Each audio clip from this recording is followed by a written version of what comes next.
Hello friends, स्वागत है आप सभी का द स्टडी 2.5 में। फ्रेंड्स, हम लोग घटना चक्र द्वारा प्रकाशित करंट अफेयर्स के पॉइंटर को देख रहे हैं, जिसमें हम लोग राष्ट्रीय परिदृश्य को कवर कर चुके हैं। इसके पिछले वीडियो में आज हम लोग पढ़ेंगे अंतर्राष्ट्रीय परिदृश्य। अगर राष्ट्रीय परिदृश्य जो लोग नहीं पढ़े हैं उससे ज़रूर देख लें। उसमें हम लोग लगभग 200 वन लाइनर प्रश्नों को कवर किए हैं। तो आइए अब हम लोग अंतर्राष्ट्रीय परिदृश्य की बात करते हैं। अंतर्राष्ट्रीय परिदृश्य में हम लोग 150 प्रश्नों को कवर करेंगे आज। तो इसमें सभी इंपॉर्टेंट प्रश्न हैं, आप लोग इसे ध्यान से पढ़िए। आइए देखते हैं। आज का पहला प्रश्न हम लोगों का, किस देश ने अपने द्वीपों का नाम बदलने की घोषणा की है? तो ऑस्ट्रेलिया ने की है। इसने किसके नाम पर द्वीपों का नाम रखने की घोषणा की है? तो महारानी एलिजाबेथ के नाम पर रखने की घोषणा की है। अगला प्रश्न हम लोगों का है, किस देश ने हिंदू मंदिरों की देखभाल के लिए पहली संस्था की स्थापना की है? तो पाकिस्तान है। और चर्चा में रहा पिलर ऑफ सेम स्मारक कहाँ स्थित है? तो ये हांगकांग में स्थित है। ये क्या है? तो ये बीजिंग के तियानमेन स्क्वायर में मारे गए लोगों की एक प्रतिमा है। ठीक है दोस्तों, तो आइए देखते हैं इसमें अगला प्रश्न। वर्ष 2022 में संयुक्त राष्ट्र सुरक्षा परिषद की आतंकरोधी समिति का अध्यक्ष कौन है? तो भारत है। भारत 10 वर्ष के अंतराल के बाद बना है। आतंकरोधी समिति कब गठित की गई थी? तो 28 सितंबर 2001 को की गई थी। अगला प्रश्न है, किस देश ने वर्ष 2025 तक अपने सभी परमाणु ऊर्जा संयंत्रों को बंद करने की घोषणा की है? तो बेल्जियम ने की है। और आइए आगे अगले प्रश्न को देखते हैं। यूएनडब्ल्यूटीओ। यूएनडब्ल्यूटीओ है क्या? पहले इसे समझ लीजिए। यह एक विश्व पर्यटन संगठन है जो स्पेन के मैड्रिड में स्थित संयुक्त राष्ट्र की एक संस्था है। ठीक है दोस्तों, आइए तो इसमें देखते हैं क्या प्रश्न बना है। तो यूएनडब्ल्यूटीओ की इस महासभा के किस सत्र का आयोजन किया गया? 24वें सत्र का आयोजन किया गया है। इस सत्र का आयोजन कब किया गया? तो 30 नवंबर से 3 दिसंबर 2021 तक किया गया है। कहाँ पे किया गया है? तो मैड्रिड स्पेन में किया गया है। इस सत्र में दर्जा प्रदान किया गया है, तो सर्वश्रेष्ठ पर्यटन गाँव का दर्जा प्रदान किया गया है। वर्ष 2021 में इसी में देखेंगे, वर्ष 2021 में 21 हेतु सर्वश्रेष्ठ पर्यटन गाँव का दर्जा कुल कितने गाँव को दिया गया है? तो 44 गाँव को दिया गया है। कितने अन्य गाँव को इसमें शामिल किया गया है? तो 20 गाँव को शामिल किया गया है। किसमें? तो विश्व पर्यटन संगठन की बात किया जा रहा है। और भारत ने, अगला प्रश्न हम लोगों का है, इसी में आगे है, भारत ने कितने गाँवों को सर्वश्रेष्ठ पर्यटन गाँव घोषित किए जाने के हेतु नामित किया था?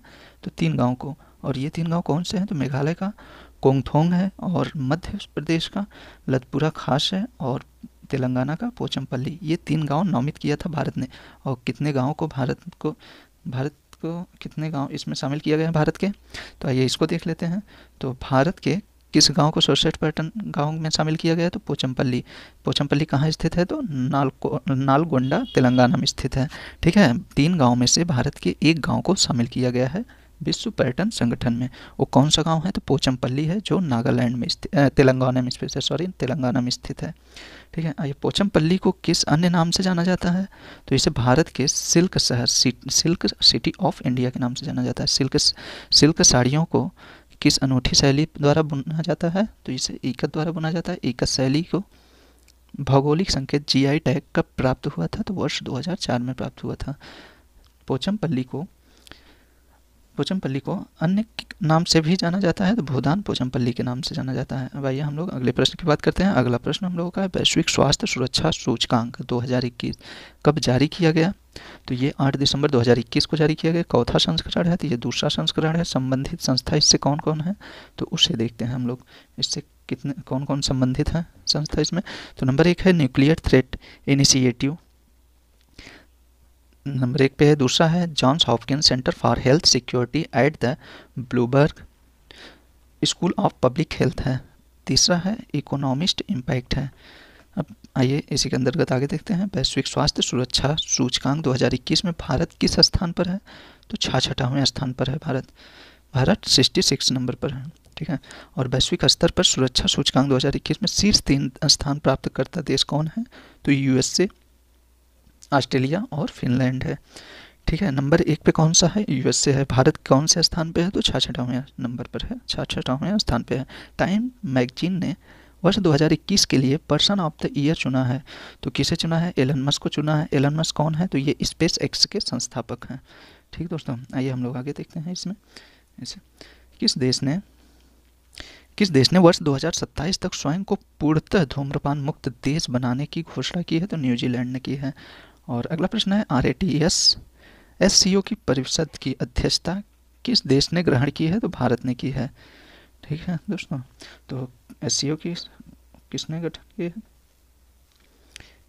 अगला प्रश्न हम लोग देखते हैं। अगला प्रश्न है RATS SCO का पूर्ण रूप क्या है? तो ये संघाई सहयोग संगठन की क्षेत्रीय आतंकवाद विरोधी संरचना है। इसे इंग्लिश में देख लेते हैं। RATS का full form regional anti terrorist structure of SCO होता है। ठीक है। अगला है भारत की अध्यक्षता की अवधि क्या है इसमें? तो भारत 28 अक्टूबर 2021 से 1 वर्ष के लिए इसके अध्यक्ष पद पर रहेगा। अगला प्रश्न है 9 दिसंबर 2021 को विश्व प्रतिभा रैंकिंग, ठीक है, वर्ल्ड टैलेंट रैंकिंग में 2021 के किस संस्करण को जारी किया गया है? तो ये 8वें संस्करण को जारी किया गया है। और इसे किसके द्वारा जारी किया गया है? तो IMD वर्ल्ड कम्पिटिटिवनेस सेंटर द्वारा जारी किया गया। IMD का पूर्ण रूप क्या है? तो international institute for management development. ठीक है दोस्तों, इसे कितने कारकों के आधार पर तैयार किया गया है? तो 3 कारकों के आधार पर तैयार किया गया है। आइए हम लोग इसे, ये 3 कारक कौन कौन से हैं इसे देखते हैं। तो ये 3 कारक निवेश और विकास, नंबर 1 कारक, दूसरा कारक है तत्परता और तीसरा है अपील। ये तीनों कारक के आधार पर विश्व प्रतिभा रैंकिंग प्रकाशित किया जाता है। इसी में आगे है वर्ष 2021 की रैंकिंग में कितने देशों को शामिल किया गया है? तो 64 देशों को शामिल किया गया। 2020 में कितने देश शामिल थे? तो 63 देश थे। तो 63 देश थे। एक देश जो बढ़ा है तो वो देश कौन सा है? तो उसे देख लीजिए। तो कौन सा देश शामिल किया गया? तो बोत्सवाना। और बोत्सवाना कौन से स्थान पे है विश्व प्रतिभा रैंकिंग में? तो ये 44वां स्थान पे है। ठीक दोस्तों, इसे आप लोग ध्यान दीजिएगा, यही इंपॉर्टेंट प्रश्न है। और रैंकिंग 2021 में शीर्ष 3 देश कौन से हैं? तो इसमें शीर्ष 3 देशों को देख लें। शीर्ष स्थान पर है स्विट्जरलैंड, दूसरे स्थान पे है स्वीडन और तीसरे पे है लग्जमबर्ग है। और शीर्ष रैंकिंग में अंतिम स्थान देख लीजिए। तो रैंकिंग 2021 में अंतिम स्थान 3 प्राप्तकर्ता देश कौन से हैं? तो वेनेजुएला सबसे अंतिम है, फिर दक्षिण अफ्रीका है, फिर पेरू है। और आइए इसी में देख लेते हैं भारत की स्थिति क्या है इसमें। तो भारत जो है, भारत विश्व रैंकिंग में प्रतिभा रैंकिंग में कौन से स्थान पे है? तो 56वें स्थान पर है। और 2020 में कौन से स्थान पर था? तो 62वें स्थान पर था। ठीक है। अब आइए आगे हम लोग देखते हैं, अगला प्रश्न की बात करते हैं। अगला प्रश्न है विश्व के शीर्ष 20 सर्वाधिक प्रशंसित मोस्ट एडमायर्ड पुरुष एवं महिला की सूची किसने जारी की है? तो ये डेटा एनालिटिक्स कंपनी यूगो द्वारा जारी किया गया है। ठीक है। और शीर्ष 20 प्रशंसित पुरुषों की सूची में शामिल भारतीय कौन से हैं? तो इसमें हम लोग देखेंगे प्रधानमंत्री नरेंद्र मोदी 8वां स्थान पे हैं, और सचिन तेंदुलकर 12वें स्थान पे, शाहरुख खान 14वें स्थान पे, और अमिताभ बच्चन 15वें स्थान पे, और विराट कोहली 18वें स्थान पे हैं। ठीक है। अब बात कर लेते हैं विश्व में प्रथम स्थान पे कौन है? तो फर्स्ट नंबर पे बराक ओबामा है, दूसरे नंबर पे बिल गेट्स हैं। और भारतीयों में प्रथम नंबर देखा जाए तो भारत के अंतर्गत देखेंगे तो नरेंद्र मोदी, प्रधानमंत्री नरेंद्र मोदी फर्स्ट रैंक पे हैं, जो वर्ल्ड लेवल पे 8वें नंबर पे है। ठीक है। सचिन तेंदुलकर दूसरे नंबर पे है, जो वर्ल्ड लेवल पे 12वें स्थान पे है। ठीक है। अब बात करते हैं इसमें महिलाओं को भारतीय महिलाओं को किसे शामिल किया गया है, वो किस सूची पे है? तो भारतीय महिला में प्रियंका चोपड़ा 10वां स्थान प्राप्त किए हैं विश्व में, और ऐश्वर्या राय बच्चन 13वां स्थान, और सुधा मूर्ति 14वां स्थान। अब विश्व में फर्स्ट रैंक पे महिलाओं में कौन है? तो मिशेल ओबामा है। सेकेंड नंबर में एंजेलिना जोशी हैं। अब आइए अगले प्रश्न को देखते हैं। अगला प्रश्न हम लोगों का है 18 दिसंबर 2021 को तीसरा भारत मध्य एशिया संवाद कहाँ शुरू किया गया है? तो नई दिल्ली में किया गया है। किस देश ने राजनयिक प्रशिक्षण और सहयोग कार्यक्रम के लिए भारत के साथ समझौता किया है? ये ताजिकिस्तान ने किया है। ठीक है दोस्तों, किस देश ने ताइवान के साथ अपने राजनयिक संबंधों को समाप्त कर दिया है? तो ये निकारागुआ किया है। विश्व असमानता रिपोर्ट 2022 कब जारी किया गया? 7 दिसंबर 2021 को इससे जारी किया गया है।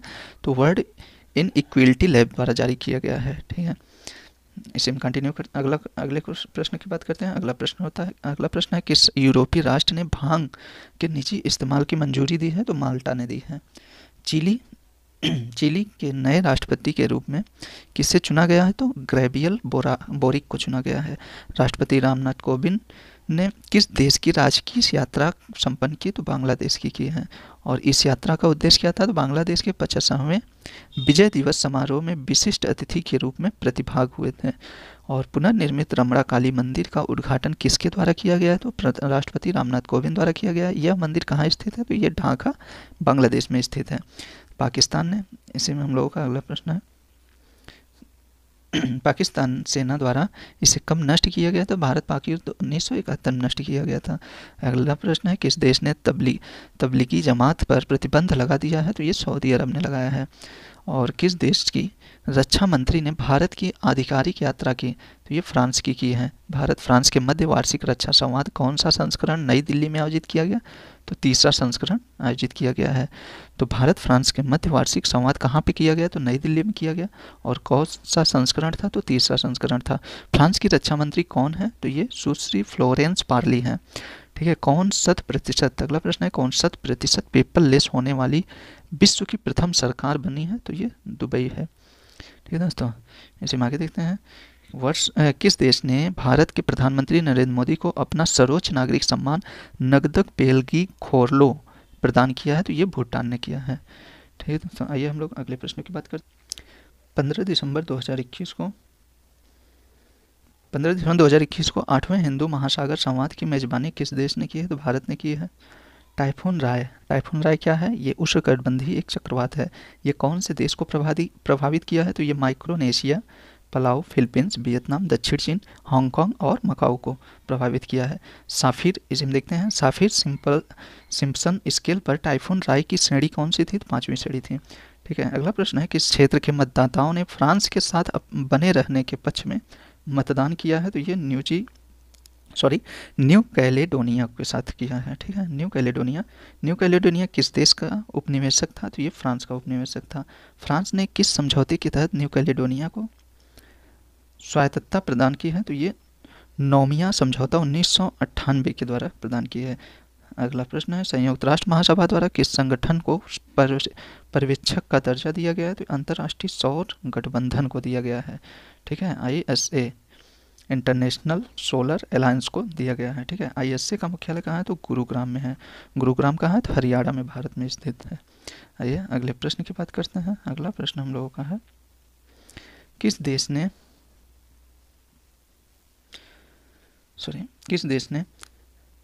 देश में स्थित समेरु नामक ज्वालामुखी में विस्फोट हुआ है? तो ये इंडोनेशिया में हुआ है। समेरु किस द्वीप का सबसे ऊंचा ज्वालामुखी पर्वत है? जावा द्वीप का है। ठीक है। किस देश ने दर्द रहित मृत्यु हेतु इच्छा मृत्यु उपकरण को मंजूरी दी है? ये स्विट्जरलैंड ने दी है। इस उपकरण का क्या नाम दिया गया है? तो सार्को नाम दिया गया है। अगला प्रश्न है, गाम्बिया के राष्ट्रपति चुनाव में कौन पुनर्निर्वाचित हुए हैं? तो ये अडामा बैरो ने पुनर्निर्वाचित हुए हैं गाम्बिया के राष्ट्रपति के रूप में। भारत रूस के मध्य वार्षिक शिखर सम्मेलन के किस संस्करण का आयोजन किया गया है? तो 21वें संस्करण का। इस सम्मेलन का आयोजन कब किया गया? 6 दिसंबर 2021 को किया गया। इस सम्मेलन में, अगला प्रश्न हम लोग का है, इस सम्मेलन में किसने भाग लिया है? तो प्रधानमंत्री नरेंद्र मोदी और रूसी राष्ट्रपति व्लादिमीर पुतिन ने लिया है। सम्मेलन के दौरान कितने समझौते पर हस्ताक्षर हुए हैं? इंपॉर्टेंट है, 28 समझौते पर हुए हैं।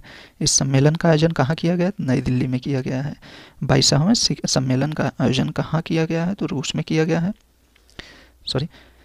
22वें सम्मेलन का आयोजन कहाँ किया जाना है? तो रूस में 2022 में होगा। और 21वां सम्मेलन नई दिल्ली में किया गया, जो भारत में किया गया है, और 22वां रूस में किया जाएगा 2022 में। इसके साथ ही पहली बार कौन सी बैठक का आयोजन किया गया है? तो भारत रूस 2+2 मंत्री स्तरीय बैठक की गई है। 2+2 वार्ता का आयोजन किसके मध्य किया जाता है? दोनों देशों के विदेश मंत्री और रक्षा मंत्रियों के साथ किया जाता है। आइए आगे देखते हैं। भारत ने यूनेस्को द्वारा मान्यता प्राप्त कितनी अमूर्त सांस्कृतिक विरासतें हैं? तो 14 है। भारत में कितने अमूर्त सांस्कृतिक विरासत हैं? तो 14 हैं। और यूनेस्को द्वारा भारत की किस विरासत को मानवता अमूर्त सांस्कृतिक विरासत की प्रतिनिधि सूची में शामिल किया गया है? तो दुर्गा पूजा को किया गया है। और आंध्र प्रदेश, अगला प्रश्न है, आंध्र प्रदेश, ओडिशा एवं पश्चिम बंगाल राज्य इस चक्रवात से प्रभावित रहा? तो जवाद चक्रवात से प्रभावित रहा। ठीक है। तो इस चक्रवात का नामकरण जिस देश का द्वारा किया गया है तो सऊदी अरब के द्वारा किया गया है। जवाद चक्रवात के द्वारा आंध्र प्रदेश, उड़ीसा और पश्चिम बंगाल राज्य प्रभावित थे। इस चक्रवात का नाम किसने रखा था? सऊदी अरब ने नाम दिया है चक्रवात का, जवाद चक्र का नाम दिया है। वर्ष 2021 में पूर्वी हिंद महासागर पर आने वाले प्रमुख चक्रवात कौन से थे? यास। पूर्वी हिंद महासागर में देखिए कौन कौन से चक्रवात आए थे 2021 में। तो एक यास आया था मई में, गुलाब आया था सितंबर में और जवाद आया था दिसंबर में। ठीक है दोस्तों, आइए आगे हम लोग देखते हैं किस देश ने बाल विवाह को पूर्ण रूप से समाप्त करने की घोषणा की है? तो दक्षिणी सूडान ने की है। इसने किस वर्ष तक बाल विवाह को पूर्ण रूप से समाप्त करने की घोषणा की है? 2030 तक पूर्ण रूप से बाल विवाह वहाँ पे समाप्त कर दिया जाएगा। इकोनॉमिक इंटेलिजेंस यूनिट क्या है? तो ये द इकोनॉमिस्ट पत्रिका समूह का एक प्रभाग है। EIU इकोनॉमिक इंटेलिजेंस यूनिट ने कौन सी सूची जारी की है? तो विश्व के सबसे महंगे शहरों की सूची जारी की है। यह सूची किस रिपोर्ट के अंतर्गत जारी की गई है? तो world wide cost of living report 2021 के अंतर्गत जारी की गई है। अगला प्रश्न हम लोगों का है इसी में देखते हैं अगला।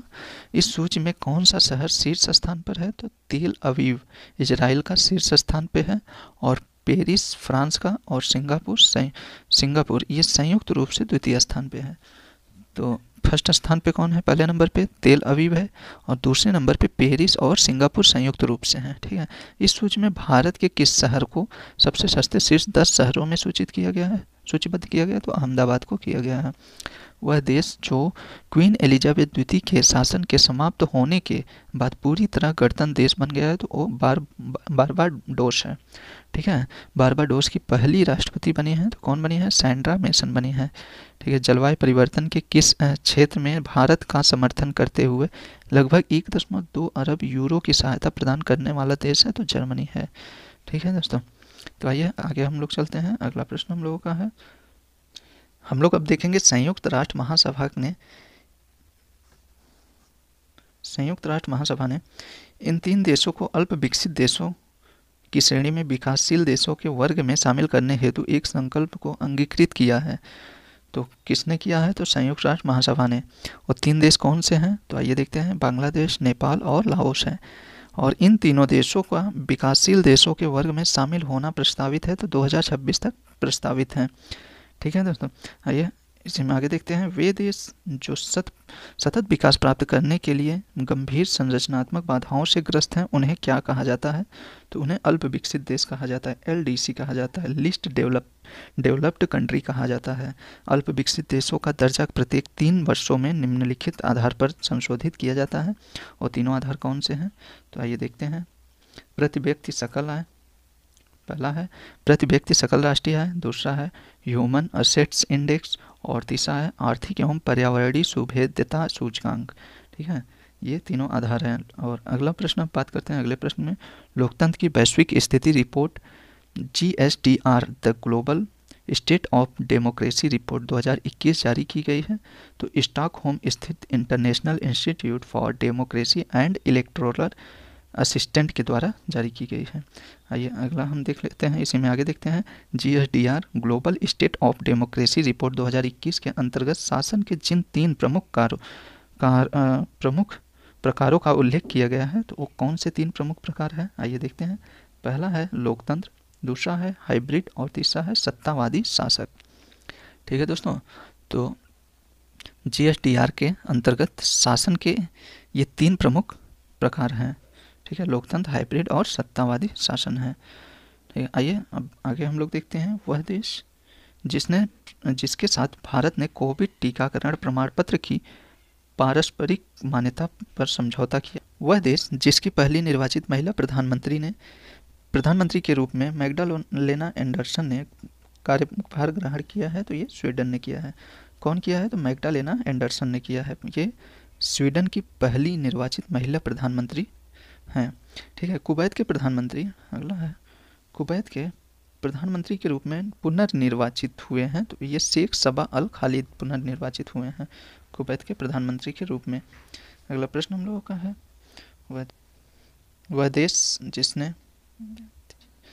वह देश जिसने आम जनता के लेदर कोट पहनने एवं इसकी बिक्री पर रोक लगा दी है, तो ये उत्तर कोरिया है। वह देश जिसने फ्यूचर सोल्जर सैन्य आधुनिकीकरण योजना शुरू की है, तो ये यूनाइटेड किंगडम ने की है। चेक गणराज्य के नए प्रधानमंत्री बने हैं, तो पेत्र फियाला बने हैं। प्रधानमंत्री के कार्यकाल को अधिकतम 8 वर्ष तक सीमित करने वाले एक विधेयक को मंजूरी प्रदान की है, तो ये इजरायली संसद ने की है। किसने की है? तो इजरायली संसद ने की है। अगला प्रश्न है, समुद्री सुरक्षा सहयोग पर पांचवा पूर्वी एशिया शिखर सम्मेलन कॉन्फ्रेंस आयोजित किया गया, तो कोलकाता में किया गया है। समुद्री सुरक्षा पर 5वें पूर्वी एशिया शिखर सम्मेलन कॉन्फ्रेंस का आयोजन भारत ने किस देश के साझेदारी के साथ किया है? तो ऑस्ट्रेलिया के साथ किया है। ठीक है। ट्रेस इंटरनेशनल द्वारा जारी वैश्विक रिश्वत जोखिम सूचकांक 2021 में भारत का स्थान 22वां है और इस सूचकांक में शामिल कुल कितने देश हैं? तो 194 शामिल हैं देश। और वैश्विक रिश्वत जोखिम 2021 सूचकांक में 2021 शीर्ष स्थान कौन प्राप्त किया है? डेनमार्क किया है। ठीक है। देखिए, वैश्विक रिश्वत जोखिम सूचकांक में शीर्ष स्थान पर डेनमार्क है और भारत 22वें स्थान पर है। और टोटल देश कितने हैं? तो 194 है। आइए हम लोग अगला प्रश्न देखते हैं। यूनेस्को के कार्यकारी बोर्ड के लिए भारत को पुनर्निर्वाचित किया गया है, तो 2021 से 2025 के अवधि के लिए किया गया है। भारत का चुनाव हुआ है तो चौथे समूह में हुआ है, एशिया एवं प्रशांत क्षेत्र में। ठीक है। साइबर एवं क्रिटिकल प्रौद्योगिकी पर एक वार्षिक शिखर सम्मेलन है, सिडनी डायलॉग है। सिडनी डायलॉग का आयोजन किया गया है ऑस्ट्रेलिया स्ट्रेटजिक पॉलिसी इंस्टीट्यूट द्वारा किया गया है। ठीक है। सिडनी डायलॉग में अगला प्रश्न है, सिडनी डायलॉग में भारत की ओर से मुख्य भाषण दिया था प्रधानमंत्री नरेंद्र मोदी ने दिया था। अब आइए हम लोग अगला प्रश्न की बात करते हैं। वैश्विक भुखमरी सूचकांक GHI ग्लोबल हंगर इंडेक्स 2021 का प्रकाशन किसके द्वारा किया गया है? तो concern world wide Irish agency और वेल्थ हंगर हिल्फ जर्मन संगठन द्वारा किया गया है। और ग्लोबल हंगर इंडेक्स 2021 में कितने देशों को शामिल किया गया है? तो 116 देशों को शामिल किया गया है। आइए हम लोग अगले प्रश्न पे चलते हैं। ग्लोबल हंगर इंडेक्स 2021 में भारत ने स्थान हासिल किया है, तो 101वां स्थान प्राप्त किया है। भारत कौन से स्थान पे है? तो 101वें स्थान पर है, जो स्कोर 27.5 स्कोर प्राप्त हुआ है। ठीक है। कितने स्कोर पे है? तो 27.5 स्कोर पे है। और देखिए, ग्लोबल हंगर इंडेक्स 2021 के अनुसार वह एकमात्र देश कौन है जो भुखमरी की चरम भयावह स्थिति में है? तो सोमालिया है। इसे कितना स्कोर प्राप्त है? तो 50.8 है। और इसके ग्लोबल हंगर इंडेक्स 2021 के अनुसार 5 वर्ष से कम आयु के बच्चों में दुबलापन के सर्वाधिक मामले किस देश में दर्ज किए गए हैं? तो भारत में किए गए हैं। कितना है? 17.3% है। और किन 4 संकेतों के आधार पर तैयार किया जाता है ग्लोबल हंगर इंडेक्स? तो ये अल्पोषित, दुबलापन,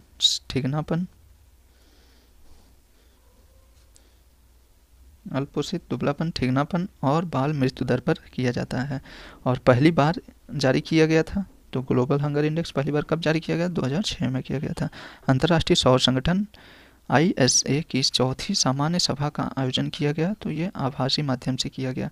ISA की 4थी सामान्य सभा की अध्यक्षता करने वाले व्यक्ति हैं तो RK सिंह हैं, एक नवीन एवं नवकरणीय ऊर्जा मंत्री भारत सरकार के मंत्री हैं। ठीक है। ISA सदस्य, अगला प्रश्न है, ISA सदस्य देशों ने वर्ष 2030 तक और ऊर्जा के लिए कितना निवेश जुटाने की प्रतिबद्धता व्यक्त की है? तो $1 ट्रिलियन की है। $1 ट्रिलियन जुटाने हेतु ISA ने साझेदारी की है, तो ब्लूमबर्ग फिलैंथ्रोपीज के साथ किया है।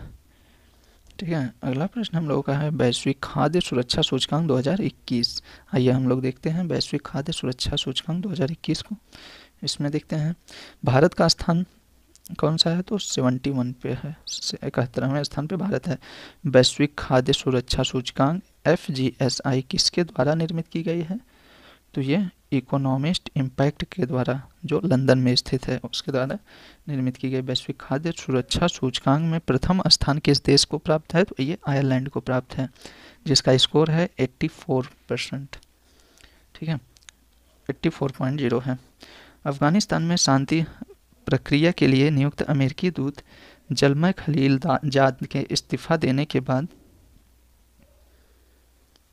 नया विशेष दूत कौन है, आइए देखते हैं कौन नियुक्त किए गए हैं। तो ये थॉमस वेस्ट को नियुक्त किया गया। वह देश जिसके साथ भारत ने समुद्री क्षेत्र और इंडो पैसिफिक में सहयोग के लिए पहली समुद्री वार्ता आयोजित की है, तो यूके के साथ की है। और वह देश जिसने मादक द्रव्यों की तस्करी के चलते हिंसक अपराधों में वृद्धि के कारण आपातकाल की स्थिति घोषित की है, तो इक्वाडोर ने की है। अगला प्रश्न हम लोगों का है Mercer CFA institute global pension index 2021 में 43 वैश्विक पेंशन प्रणालियों में भारत का स्थान कैसा है, तो 44वां है। वैश्विक पेंशन सूचकांक 2021 में शीर्ष 3 देश हैं, तो आइसलैंड है, नीदरलैंड है और डेनमार्क है। वह दो देश जिनके बीच 1224 किलोमीटर लंबी गैस पाइपलाइन का निर्माण किया गया है, जर्मनी रूस के साथ किया गया है। जर्मनी और रूस के मध्य निर्मित गैस पाइपलाइन है, तो नॉर्ड स्ट्रीम 2 NS2 है, नॉर्ड स्ट्रीम 2 पाइपलाइन। अगला प्रश्न है नॉर्ड स्ट्रीम 2 पाइपलाइन जिस जल क्षेत्र से होकर गुजरती है, तो वह बाल्टिक सागर से गुजरती है। अगला प्रश्न है भारत को 6ठे कार्यकाल हेतु किस संगठन में पुनर्निर्वाचित किया गया है, तो संयुक्त राष्ट्र मानवाधिकार परिषद UNHRC को United nation human rights council में पुनर्निर्वाचित किया गया है। और यूनाइटेड नेशन ह्यूमन राइट में भारत का कार्यकाल कितना है, तो 2022 से लेकर 2024 तक होगा। ठीक है, तो 2022 से लेकर 2024 तक कहाँ पे इसे कार्यकाल कहाँ पे प्राप्त हुआ है, तो ये United nation human rights council में 2022 से लेकर 2024 तक भारत का कार्यकाल होगा, प्राप्त हुआ है। 16वें G20 शिखर सम्मेलन का आयोजन किया गया है, तो ये रोम इटली में किया गया है। 16वें G20 शिखर सम्मेलन 2021 का थीम क्या है, तो पीपल प्लैनेट प्रॉस्पेरिटी है। अगला इसी में देखते हैं आगे 16वें G20 शिखर सम्मेलन 2021 में भारत का प्रतिनिधित्व किया था प्रधानमंत्री नरेंद्र मोदी ने। 17वें G20 शिखर सम्मेलन का आयोजन होगा, तो ये वर्ष 2022 में होगा। कहाँ पे होगा, तो बाली इंडोनेशिया में होगा। स्टेट ऑफ अंतिम प्रश्न हम लोगों का है लास्ट, इस अंतर्राष्ट्रीय परिदृश्य का लास्ट प्रश्न है state of the global climate in report जारी की गई है, तो विश्व मौसम विज्ञान संगठन द्वारा की गई है। तो ये हम लोगों का टोटल अंतर्राष्ट्रीय प्रश्न थे जिसे हम लोगों ने डिटेल से देखा। तो अंतर्राष्ट्रीय परिदृश्य हम लोग कवर कर लिए हैं, पूरे कंप्लीट 150 प्रश्नों को पढ़ लिए ऑनलाइनर के रूप में। दोस्तों ये कैसा लगा करंट अफेयर्स का क्लास, आप लोग कमेंट करके ज़रूर बताइएगा। और हाँ, आप लोगों को अच्छा लगे तो इस चैनल को सब्सक्राइब और बेल आइकन को प्रेस कर शेयर ज़रूर करिएगा इस वीडियो को। तो आप लोगों के लिए इस वीडियो को देखने के लिए धन्यवाद। ठीक है दोस्तों, मिलते हैं अगले वीडियो में, उसमें हम लोग आर्थिक परिदृश्य को कवर करेंगे और फिर जल्द ही उस वीडियो को लेकर हाजिर होंगे। तब तक के लिए नमस्कार दोस्तों।